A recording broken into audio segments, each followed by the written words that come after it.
Hey folks, quick heads up. This video is only a part of a comprehensive course on vueschool.io.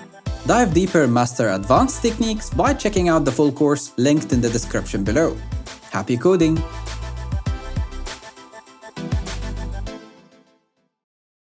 In this video, I would like to just take a quick overview of some other changes within the NUXT 4 migration guide that I think are worthy of note, because they might impact your NUXT applications or just because they are kind of interesting. So the first one here falls into that kind of interesting category, and that is the removal of experimental features.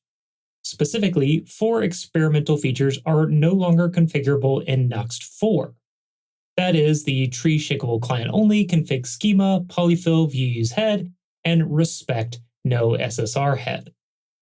Also, the Vite dev bundler is no longer configurable as it will use Vite node by default. What's interesting to me about this is it marks some good progress. This is exactly what we want to see. We want to see experimental things solidify and then no longer become a variable in the equation. They just are how they are, and NUXT works consistently across different applications. This is great. Another change worthy of note is the removal of the window.NUXT object after the app finishes hydration. The reason that this is changing is because this opens a way to multi-app patterns and then enables us to focus on a single way to access NUXT data, the use NUXT app. So if you're using window.__NUXT to access the payload or any other NUXT global data, you should instead reach for use NUXT app. Another change worth mentioning here is a change to the directory index scanning. What's changed specifically? Well, child folders inside of the middleware directory are now scanned for index files and are automatically registered as middleware in your project. So you can have these nicely organized nested middleware directories, and the index file is picked up by default. This is how plugins already worked, so this change just makes the middleware folder consistent with the plugins folder. The last change that I want to mention is the deduplication of route metadata.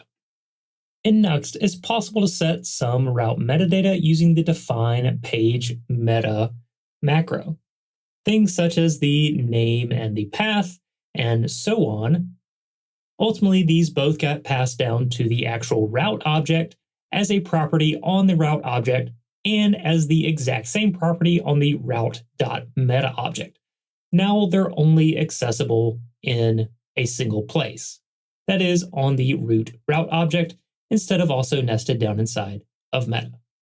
This video and the rest of this course has not covered all of the changes within this upgrade guide. There are a few other small things to take into account, so go and check out the guide for yourself, but honestly at this point, you shouldn't have much left to do.